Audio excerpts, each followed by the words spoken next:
Toronto man has made it his mission to improve AI safety after he says a chatbot convinced him he had stumbled on an urgent security issue and it was up to him to save everyone. There is a name for this. It is called AI psychosis. So this phenomenon has been affecting more people as they interact with Chat GPT, resulting in episodes of delusion, psychosis, and even self-harm. To walk us through his story, I am joined by Alan Brooks, AI safety advocate and community manager for the Human Line Project, and his lawyer, Randy I. Good morning to both of you. Morning. So, Alan, good morning. Thank you so much. Yeah, good to have you both. Alan, take us back. Why did you start interacting with the AI bot in the first place? I was a regular user for probably a year and a half or 2 years. I would use it for kind of a replacement for Google. Use it for weight loss recipes and tips I typically wouldn't follow, and general life advice. And one day I engaged in a conversation with it about math, and that sort of led to us creating an app. And through that, we accidentally stumbled upon something which had national security implications, apparently, and GPT flew into a bit of a frenzy and urged me to immediately contact authorities in Canada and in the United States to warn them of this imminent threat that we had stumbled upon. So, put me on a bit of it was a nightmare experience, very traumatic, and put me on a bit of a spy thriller novel. So, I spent weeks thinking that I had this, this dangerous threat to the internet security in my pocket, and I contacted all the government agencies that it suggested because I thought it was being responsible. Alan, I mean, what a story. You end up spending, 300 hours interacting with this bot over the course of 21 days. All of these conversations are happening between the two sides. You go to these government agencies. How did they respond to you?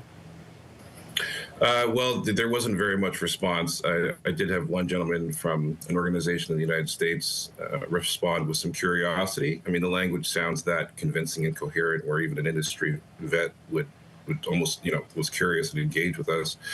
But nobody else responded, over the 3 weeks, which was, that silence was deafening for sure. I bet. So then walk me through the point where you are told this is something called AI psychosis. We're seeing more reports of people experiencing this type of psychosis.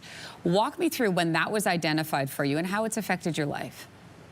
Sure.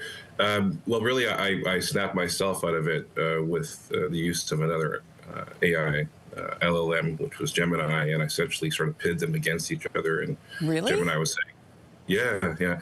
Gemini was saying this is impossible, what GPT is claiming, and I sort of would copy paste and back and forth until GPT was painted into a corner, and it said, "Hey, you got me. This was none of this was real. It's just a role play."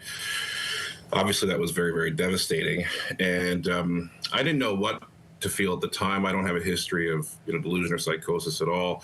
Certainly nothing like this has ever happened to me. So I went to the internet and started connecting with others.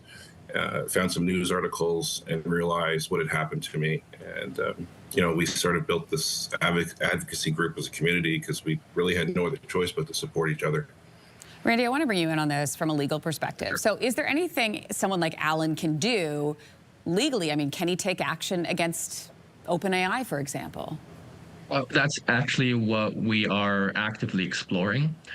We are already in talks with lawyers in the class action field, and we are thinking of starting a class action lawsuit against OpenAI for the symptoms and the damage that it has caused Alan. And I am absolutely sure there are more victims out there.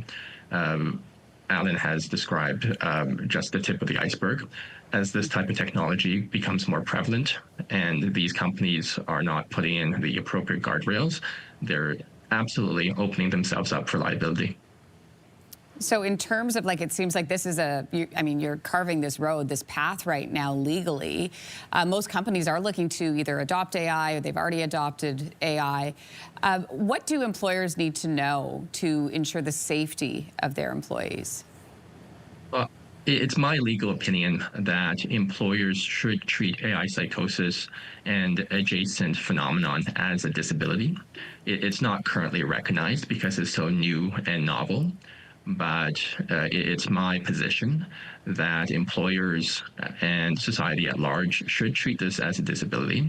I hope that eventually it is recognized under human rights legislation and under other legislation that protects people who are mentally and emotionally vulnerable, because these types of chatbots can really elicit phenomenon that is very real.